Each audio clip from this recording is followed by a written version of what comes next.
Hi, sisters. Welcome back to Secrets of a Church Girl. I'm Allison. I'm Randy. And we are your co-host. I'm Allison. I'm 24. I own a salon. And this is my best girl. And you love Jesus. Of course. Yeah, That's a known fact. That is a known fact. Yep, I'm Randy. I'm 30 years old. I'm a local church planter, a mama, a wife, a hairdresser, an inner healing, step on the throat of the devil kind of girl who loves the Lord. I love it. Hey, guys. What episode is this? 5? This is episode 5. We're going to talk about New Year's intentions, New Year's Planning, vision. Yeah. Yep. We thought it was appropriate to talk about it before Christmas because a lot of times I was like this. One time I was at a party, like a little kid sleepover, and the mom was like, we're going to write our New Year's resolutions. And like my list was like so long and I framed it on my wall and I did nothing because I did no preparation for it. So that's so good. So buckle up, baby. Yes. I have a quote I want to share that I will never forget for the rest of my life. It is this, I said it, I've said this before, and actually Joseph called me on this. It's from Pastor Jacob Aranza. He's a faithful pastor in South Louisiana. He says, you rise and fall to the level of your preparation. Yeah. And I heard that, I don't know, 3 years ago, right as we were planting gospel. And it stuck with me and I'll never forget it because so many times I've been frustrated about church events or the way that a month goes or how anything really in life, how my marriage is going, how my parenting is going, how I'm feeling about myself. And I want to, for the sake of coping with pain, find somebody to blame. Amen. But really the blame just falls on your ability to prepare or not. Yeah. And so I'll literally never forget that. It'll stick with me for life because anytime I've ever found myself frustrated, especially with like church stuff, since that's what we talk about, that's what most of my life encompasses, is usually preparation. Yeah. Yeah. So, we're excited that we get to jump in with you today on this topic and we get to put it in your brains before the new year comes. Yeah. We're 7 days away from Christmas, yep. 14 days away from the new year. Yeah. Or 13, something like that. Something like that. So get into it. Yes. I want to say this. I want to say that you probably don't give yourself enough credit for it, but you finish like everything you say you're going to do. Me? Yeah. Oh, thank you. I'm not even kidding. Why do you think we're here on a Tuesday morning at 8 a.m? Yes. Allison is a completer. She finishes things. Okay. And so, how do you do that? Every time. Oh gosh. Do you even see that in yourself? Certain things I think, but I think it's like in my brain, the things I complete are at a level of importance. If it's not important to me, I'm not going to finish it because like, do you know what I mean? Like there's like a scale in my brain. You have a system. Yeah. So, I feel like that's something my parents instilled in me. Actually, like don't start something if you're not going to complete it. And like, they made me finish out things like sports that I hated. Like, so that's kind of just like been ingrained in me. I also like to sometimes do a little mental challenge, like just for self-discipline. Like, okay. So can we talk about this? Yeah. Okay. At the beginning of 2024, Allison did 75 hard. Yeah. Which if you don't know what it is 2 workouts a day. 2 45-minute workouts a day. 1 inside, 1 has to be outside. Yeah. Okay. And this is January of 24 in Western New York. Okay. Yeah. 1 workout outside, 1 workout inside. This is not, if you're listening in somewhere tropical, January does not look like that. Yeah. Okay. What else? You have to read 10 pages of a... Yep. 10 pages of a book, a non-fictional book. Every day. Drink a gallon of water. Stick to a diet plan of your choice. Like whatever you want to do. Yeah. You have to stick to that. I think that's everything. Oh, no alcohol, but I don't drink. So that was easy. So, and she did it. You know how many times I've started 75 hard? And it's turned into like 11 hard? I don't know because you didn't tell me. 22 hard? Like, 44 hard? Yeah. No, it's hard. It's hard. And I think too, I got to a point. Well, last year was so transformative for me. Like this year, like I like have so many thoughts on it, but I was just like, I was so out of whack that I was like, if I don't like grab the bull by the horns and like take back some sort of control because I've let everything go crazy, like I'm going to lose my marbles. So I think that I think it was a control thing for me. Like I wanted to prove to myself that I could do hard things. Yeah. Because my mind was so weak, I think. But then too, it was like, I think it was like, I'm going to do this hard thing. And then everything else after this will be easy. Because like I did the hard thing. Yeah. And I always say the saying to people, like, you pick your hard. Like if you want to be sad and depressed and lonely, like that's hard. If you want to be happy and healthy and have community and friends and stuff, that's also hard. So there's things that I'm passionate about that because I feel like yeah. Well, in January, that's when I really went, oh, she's legit. Like, and I don't mean that I like, oh, if you do a diet for 75 days, you're legit. No. It takes mental toughness. Yeah. To finish what you say you're going to do. Yeah. It like, you really have to like shut up every desire in yourself to complete something of that degree. And there's a statistic. It's like 14% of people that start it finish it. Yeah. Or something like that. Yeah. That was probably grabbed out of the sky. We don't fact check here.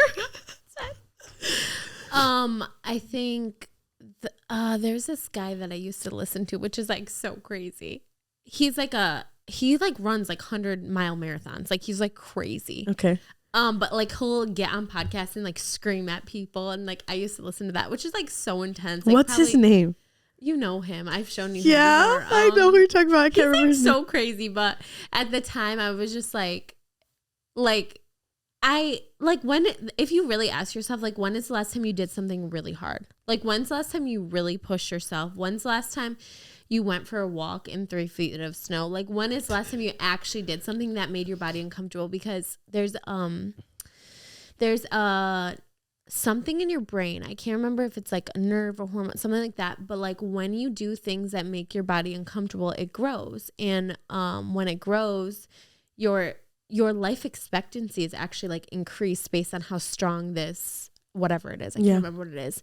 So once I heard that, I started listening to podcasts about health and wellness, and it was like the more you do things you don't like to do, the stronger your literal brain grows, and also then your life capacity is like increased because like you're uncomfortable and you're challenging yourself. So that's where I was at 2024, the top of 2024. Yeah, it was like that. Yeah. And I remember watching, and there was like, you were probably like more than 3/4 of the way in, and I was not being a good friend. And I was like, let's just go to Crumble. We can go to Crumble all the way back. And you're like, no. That was sad. I'm good. And she never declines Crumble. I love sweet treats. And I wasn't going to push it on her. I was just like, okay, sleigh. Like, let's go to Juice Bar. Yeah. Wherever we were. But I remember just being like, oh yeah, she's legit. Like, that's hard. Yeah. I think for women, in my understanding as a woman or whatever, the hardest thing to deny yourself of is food. Oh my God. Yeah. And like experience. Yeah. You know, and getting to the gym every day, once a day, is hard, let alone figuring out how to do something outside. Yeah. That's extremely challenging. Yeah. So yeah, I really wanted you to share some of that, because I think, it also gives a little bit of like, okay, why are you talking about this? Sometimes it can feel like, why are we talking about a topic? Like, have you lived that? What's your experience? Why do you have the place or space to talk about it? And again, it's 2024. Anybody can get behind a microphone and talk about whatever they want. Yeah. But yeah, I just think that was so intense. And then, yeah, I think we've both been on a health focused journey, like over the last, I think 2 years, probably. Mine was probably a year. Mine was like 2 years, and I've lost weight over the last 2 years, and I think I've just gotten overall healthier and a lot more intentional. Yeah. And I don't even want the intention for 2025 to just be that. I think it's more like there's this tool that you have to use in order to get healthy internally, externally, whatever. And it's the same tool across all boards. Do you know what I mean? And I think that the tool is simply discipline. Yeah. Because everybody's waiting for motivation. Everybody's waiting for a good feeling, or to feel like it's the right time to do it. And everybody's looking for this internal sensation that drives you to get something done. And the people that have accomplished the most are not waiting for the feeling. Yeah. They have a vision, and that's what they walk towards despite how they feel. And scripture says where there is no vision, the people perish. Yeah. And there's so many scriptures about vision. And I remember when my my home church pastor, he's like a vision guy. He always has vision. He could always see 100 years down the line. He could tell you what's going to be happening and just what God is like really inspiring him with. And I remember a guest speaker coming and saying like vision was an inheritance of our house. Like our pastor has vision, so people are going to inherit vision and all that stuff like that. And I was probably like 14 years old and being like, I want vision. Like I had no idea what that meant. And I just remember saying like, I want to be somebody that's visionary, that can see beyond what the room looks like, that can get an idea. And so even since moving here and for us starting our own church, like we're constantly trying to give vision, whether that's like vision of like, oh, we can have another location. You know, my husband will always talk about this could be here, this could be there, or you know, that kind of thing. That's vision. But he also has a way of like looking at somebody's life and being like, there's something on your life, there's a call there, like we have to move towards that. You see something. Vision, I think it explained, is being able to see beyond the natural into the supernatural. And it's like, I can see that Allison, right now you're confused, you're lost, she's not confused, you're lost, broken, and I see that in the natural, but in the supernatural, I can see that like you have a call in your life, you have women that are awaiting you, that you've got an ability to address a group of women and to make them feel welcome. Like I can see that on your life. Like there's a vision there. And I think that God trusts us with that in all of our own individual lives. Do you know what I mean? And so when I think about 2025, it's not just like intention to get it done, but like I think it starts with like, what do you see? Right. What do you see 2025 becoming for you? And I think the starting point is that. And I think a lot of us just recycle old, like, let me just do what I like. Let me put on my list this year what I didn't finish last year, which is cool. But I think sometimes God is calling you to somewhere new, and he's calling you to something a little bit maybe more challenging. And so how do you do that, I think, is the question. Because like for me, even as we were talking about filming this episode, and I'm like, well, I better know what I'm doing in 2025. Do you know what I mean? Well, and I think if you don't have vision, get around people that will give you, like, call things out in you. Because I would say, like, I wouldn't have known if you didn't say, like, you know, in the midst of my disaster of the end of 2023, whatever, you were like, no, like, we're doing this. And I was like, okay.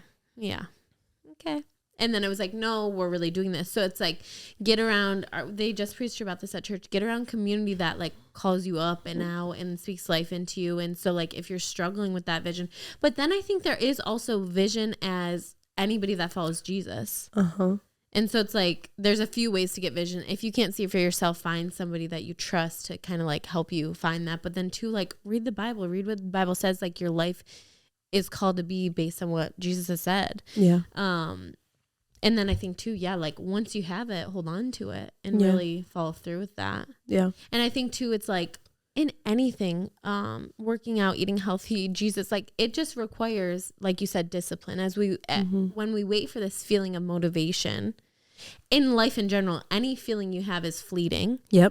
So as we wait for a feeling that comes and goes, we'll never get anything done. And Pastor Joseph actually preached on that. Did you see that? He was like, your marriage is high, your marriage is low, but like if we go based on feelings, we'll be an emotional roller coaster. And like, how many of us have lived like seasons like that? Because I definitely have. So it's like this feeling that we're looking for is actually just discipline and training yourself up and like doing the things that we're supposed to do. And I think so many people that are in the middle of like depressive seasons, or have a lot of anxiety, or just and Billy has spoke about this too, where a lot of that, because he has dealt with it, a lot of that is because I'm so introspectively focused on me that I don't put my hand to anything.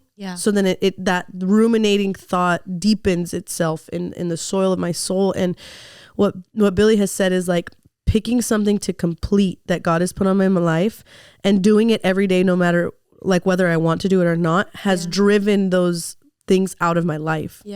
And so like Billy just randomly a few months ago picked up climbing, like rock climbing. If you follow him on any social media, you know this. And so like there are days he doesn't want to get up and go, but he made a commitment to learning a new sport. And so he goes regularly. And after every time he goes, he's like, that was the best decision. I feel incredible. Like my mind feels refreshed. My body feels challenged, like all that, like what you're talking about.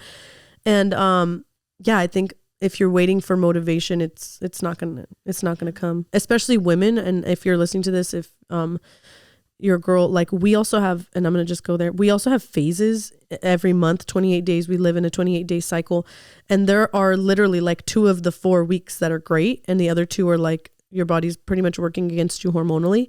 And so what do you do for half of the month every month? Right. Do you lose half of the month, and then the 2 weeks that you feel good, you spend beating yourself up for not being good enough the previous 2 weeks? No, I map out and cycle sync like my life now. And I feel like that has helped in ways that like nothing else could help me, because God has given us insight to how our bodies work. So yeah. And then there's this verse in Ecclesiastes 11. It says, if a person waits for perfect conditions, he'll never plant his seeds. And if he's afraid that every cloud will bring rain, he will never harvest crops. You don't know where the wind will blow, and you don't know how a baby grows in its mother's body. And that's just, even as I talk to people who are like, I don't know, want to start a small group, or want to jump on our dream team, or like volunteer at the church, or they want to go from commission to renting at a salon, or they're like going to take this leap. It's like they're waiting for perfect conditions, and the perfect conditions are not going to come. Yeah. And then so you can miss out on so many things waiting for a feeling. Yeah. I think about like moving here and getting here. It was like all of that. We could have waited for perfect conditions. It would have never happened. Yeah. Yeah. I think too, like, we talk about this a lot in the healing journey, but I think it's across the board. There's so many principles that like, go together, but like nobody's coming to save you. Nobody's doing it for you. So I think it's like the same idea. Like when you wait for the perfect condition, when you wait for somebody to reach out, when you wait for all these things, you're literally doing nothing. You're stagnant. You're sitting there like a little lump on a log. So like, I think that's like kind of like that tough love, but it's like nobody's doing it for you. Go do it for yourself. Yeah. And like same with your relationship with Jesus. Nobody's opening your Bible for you. Nobody's getting you in community unless it's you. Like all these things that we hope will happen, like go do it. Yeah, go get it. And I think that's like, I feel like I get that a lot. Like people are like, oh, you're so driven or successful. And I'm like, yeah, because like, I couldn't just sit there and hope that one day somebody would just walk into the salon. Like I didn't put any blood, sweat, and tears into it. And I just like, that's just not how most people's lives work. Yeah. And I think that's what I tell everybody, like anybody can do it. It's not a secret code. I'm not special. Like anybody can do it. You just have to do it. Yeah. You have to be driven to do it. Yeah, no, that's so true. It's so good. I think it's an evaluation for sure. And I think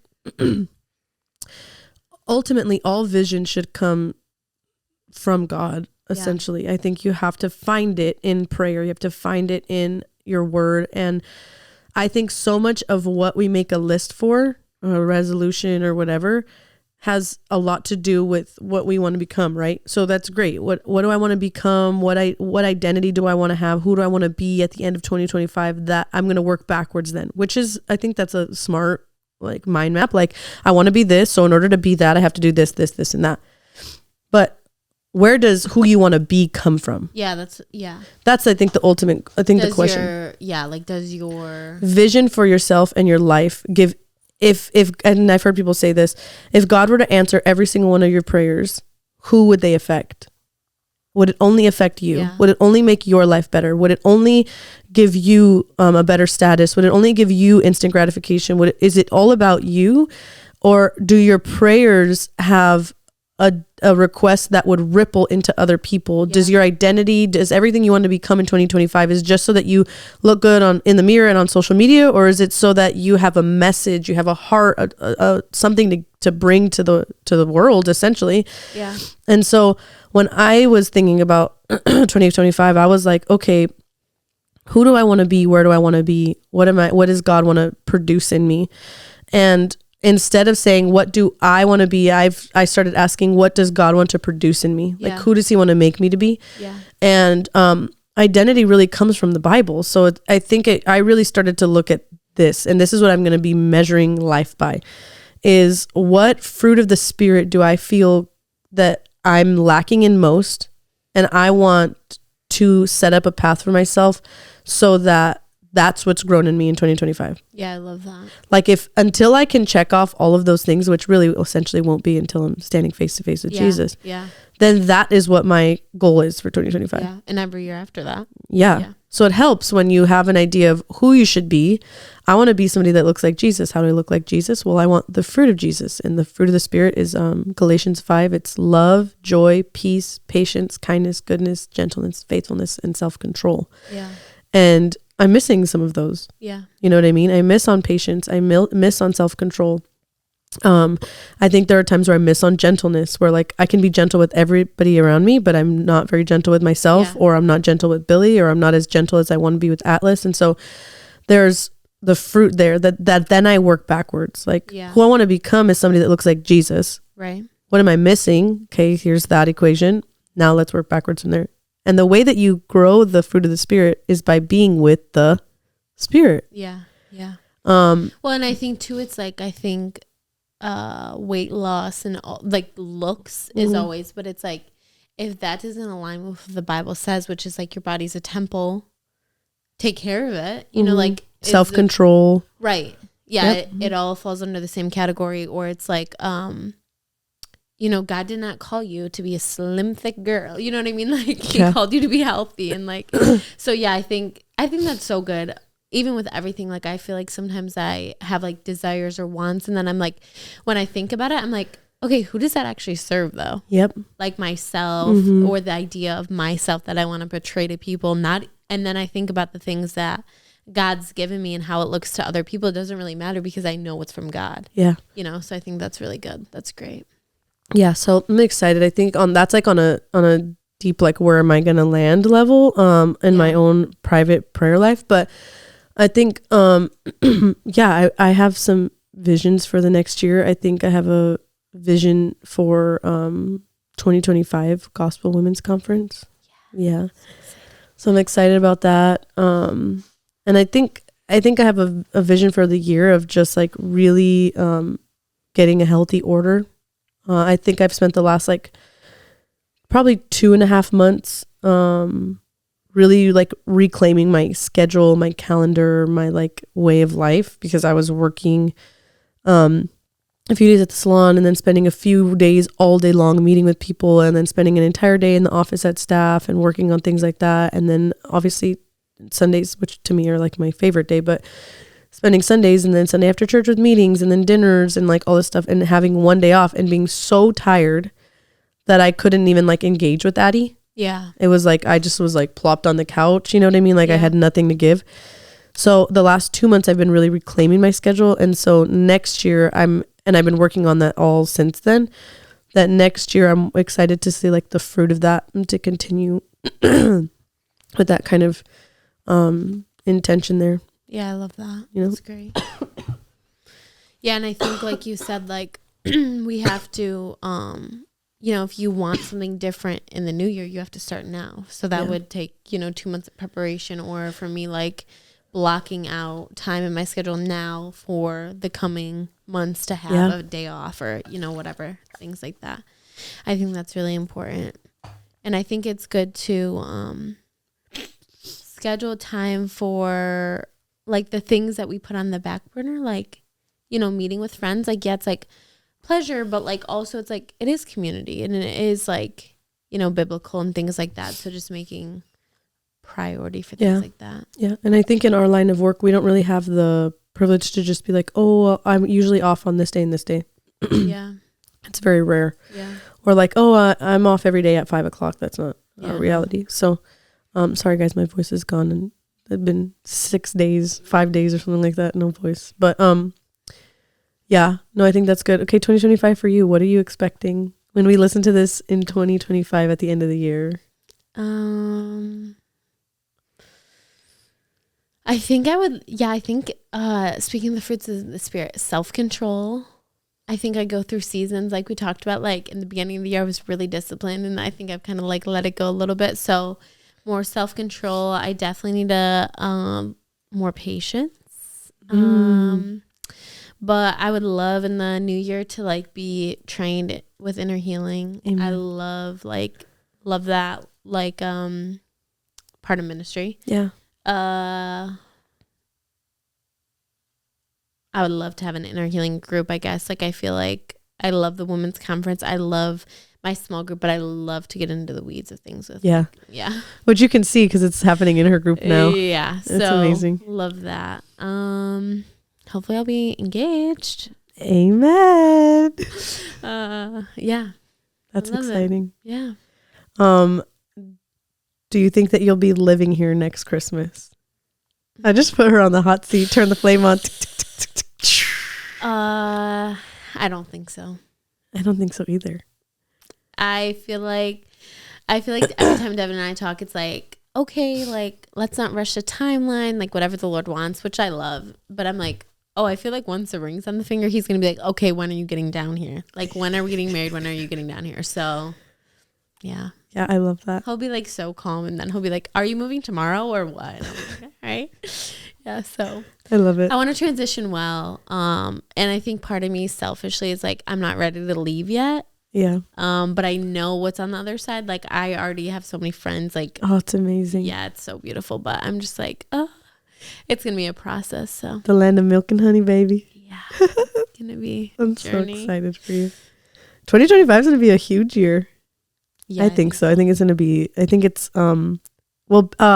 Billy said this on Sunday. He released the 2025 prophetic word for the year, and I was like, oh, okay, here we go. Here we go, guys. It might be too early and use it. It is. It is. Yeah. My husband will start announcements, and I'm like this. No, that's not yet. Not yet. But no, I love when it happens like that too, because I knew I could like see it in him. He was like bubbling, like, oh, there's this prophetic right now. Yeah.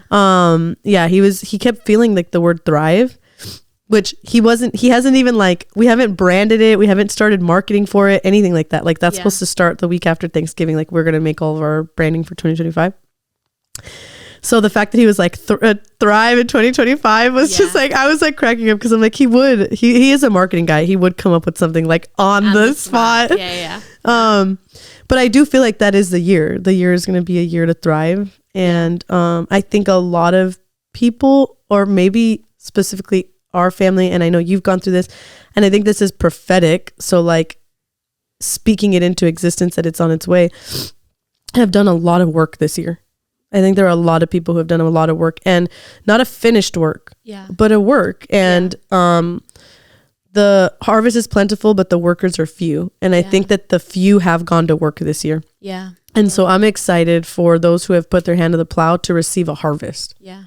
Because I think there's a harvest waiting for a lot of us. And I'm believing for it. Like I'm believing that next year our family's going to thrive. My marriage is going to thrive. Atlas is going to thrive. Like, and that's crazy. Well, and I think too, like as encouragement, like you might feel like, okay, I didn't put in any work or whatever, but it's a journey. Like that's why I say not a finished work. And then next year it's like you better get back to work, baby. But I think it's the encouragement to start, because nobody's starting for you, and that's the thing with healing is I think I felt like that, like almost crippled by the fact that I wasn't farther. But it's like, you have to start somewhere. And starting is like, God loves that. God sees that, and he'll meet you right where you're at. Oh yeah. The lie of the enemy, the shame talk is, I'm too late. I should have done this a long time ago. It's not going to be worth it. I'm forever broken. I'll always be like this. Yeah. I can, that's shame talk. If you ever hear that in your head, that's the enemy talking to you. That's not God. Yeah. And so, even like Al's saying, if you haven't put your hand to the plow, you can grab the plow right now. Yeah. It's not too late. Yeah. And what God has for you it's already in the works. God already knew when you were going to start where, so I think that's cool. Yeah. It's amazing. If, you're actually interested in some form of inner healing, or even just starting the process of your healing, in every description, we leave the healing ministry website down below, and they have so many resources. Like they can help sometimes try and find a city that has the formational prayer is actually technically what the healing teaching is called. It's formational prayer. If they have any churches around you, they can offer that. They also have a 7-day retreat that is called the Come Away With Me. So you go and you stay on site in these like lodges, cabins, and they do the inner healing 12 weeks of training in 7 days. It's quite invasive, but it's incredible. Billy went to it.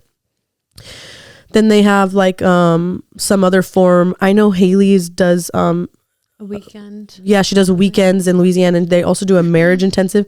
Oh, I want to go to that. The Saturday before spiritual renewal is the marriage formation thing. Anyway, that's another thing. We have to touch that base on that. But then they also have long-term counselors.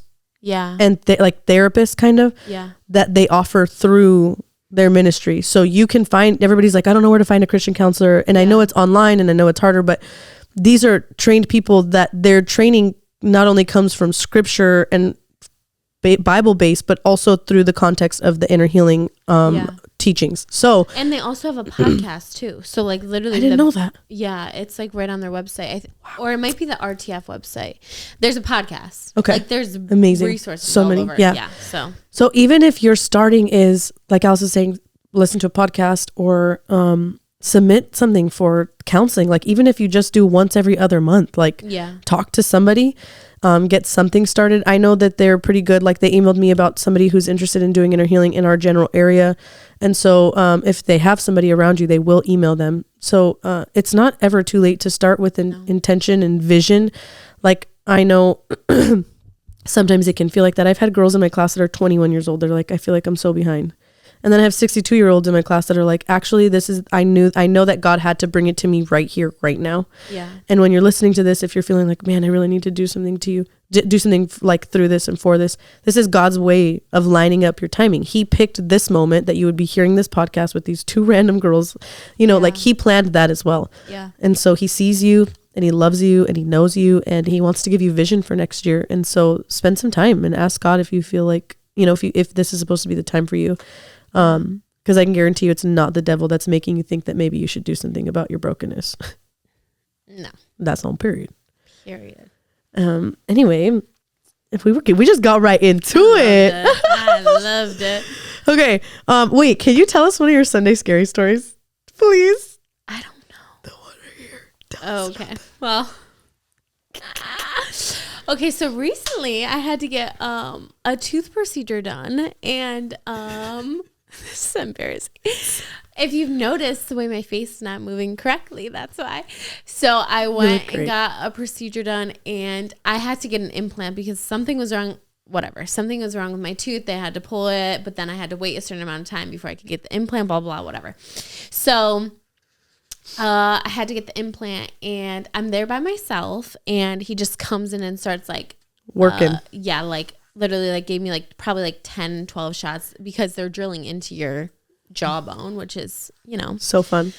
So I'm like there by myself, and I start to cry a little bit after he did like the shots because I was like, oh, like I'm here by myself, like it like tastes disgusting. I don't really like the dentist as it is. I offered to go, just saying. Did you? Yes. Well, you were sicky. I am. Yeah, I am. But like every time I go to the dentist, it's good. It's just this one, it's like a genetic thing. So it's like literally nothing like more brushing, more flossing would do. So I was like, okay, like fine, I'll take care of it, And so I started to cry a little bit, and then I saw like this tray with like my blood all over it. It was like gauze with blood, and I'm like, okay. And so then I was like, can I listen to my AirPods because I didn't want to hear the drilling, didn't want to hear the sound. So they're like, yeah. So I put my AirPods in, and I'm like turning the volume all the way up. This is my Vanessa. So like I saw a blade go in front of my eyes, and I was like, okay, I'm closing my eyes. Like, I don't want to know what's happening anymore. And then I can hear like, they had this tool that was like, it almost like a wrench or something. And it was like vibrating my whole entire face. And so I'm like, okay, just close your eyes, like pray to the good Lord. He sees you, he hears you, whatever. Okay. So then they're like, okay, you're done. So my mouth's numb, but like my tongue can feel things. I'm like, there's no tooth there. No, you got up to the mirror. Were you like? No, I felt it. I was like, where's the tooth? That's what I asked the nurse. I said, where's the tooth? She's like, oh, you didn't get a tooth today. Like this is like a 4-month process. So you got the first part of the implant. We have to wait for it to heal. You need to come back, get your stitches out. And then we'll take an impression, and then you'll get a tooth in about 4 months. And they didn't tell her. Didn't tell me. He said brush like normal. He said brush your teeth, and we'll give you a mouthwash to use. So I get up. I'm very disheveled. I walk out of the office. I'm like, I didn't realize I was coming back. Like, do I owe you guys more money? Like, how does this work? Well, yeah, it's a price. Is that just a price for the one appointment? She said I wouldn't be charged next time. So I'm like, I don't know. I have no idea. Nobody said anything in the consultation. Nobody said anything. Like, so then I get in my car. Well, I'm like walking to the back of the parking lot and like I'm passing the windows of the dentist and I'm trying not to cry because I was just like so upset that like it wasn't done. I'm in pain. They didn't tell me anything. So I'm like walking to my car and then I get in my car and I just can't stop crying because I'm like, this is supposed to be done today. Like, what do you mean I have to come back? And then after I got a good cry out, I was fine. I might not be living here in 4 months. Yeah, who knows? But it was hurting a lot. I did take like they just said take like Tylenol or whatever. But this morning I woke up and I was like, oh, I feel like I got like punched in the face. Like my jaw up here like hurts, but yeah, it's okay. You look great. Thanks. Where's my tooth? Where's my tooth? I'm like, where is it? I was like, wow, they're good. Like, how did they like know what it was supposed to look like? Just like, you know what I mean? Like, I was like, how did they already have it waiting for me? Like, they must be really good at their job. Like, they must have like they just looked at you and they knew. They knew. No, they did not. No, they did not. Then I started watching TikToks. I'm like, how does this thing really work? Because nobody's telling me anything. It was crazy. TikTok is the teacher. It was crazy. Yeah. That's my life. Yeah, I don't have a Sunday scary. I just have that my voice has been gone for like 6 days. I don't know what else to do. It's back for the most part now. This is the most I've talked in since Thursday. Yeah. I've been fairly quiet. Yeah. And sick and stuff. So yeah, we had a worship night Friday. I was supposed to sing at, couldn't sing. I was supposed to lead worship on Sunday, couldn't sing. So it's frustrating. Yeah. I think it has. I don't know. At first I thought it was laryngitis. I have a PA. I have a few clients that are PAs, and they were like, "You sound like you have laryngitis," just because it's vocal cords only and stuff like that. But now it's my voice is back. I can't sing still, but my voice is back at least to talk and stuffy. So we'll see. Yeah, there's something going around that's like. Yeah, it's wintertime. It happens. Yeah. My head Have you been hurts. drinking your vitamin C? Yes, I've been doing it all. When we went to Walmart on Sunday, Addie just drops Addie my was medicine like, in my mouth. she's like, we need to get my mom that. Because I was like, I'm going to get vitamin C. It's good for the winter so you don't get sick. She's like, my mom's sick. We need to get her that. Oh, my girl. She's so cute. Okay, you're going to do Okay, we're going to do our post-secret confessions. Okay, so this one I picked. It says, once faced with a situation that I thought I would die, I'm no longer afraid of death. And I feel like it kind of goes with like what we talked about a little bit, because like once you do the hard thing, like you're not as scared to do the hard thing kind of. But I definitely went through before my BC days, I dated this guy and I like loved him, thought we were gonna get married, and then he broke up with me out of nowhere. And like I remember like literally being like, I think I'm gonna die of a broken heart. Like I was devastated. And now hindsight 2020, I'm like, oh, I'm so much stronger, because like I would have never been who God called me to be, like if we stayed together, all these things. But I think that's just so true. It is so true. Yeah. Yeah, well, the thing you thought was going to kill you.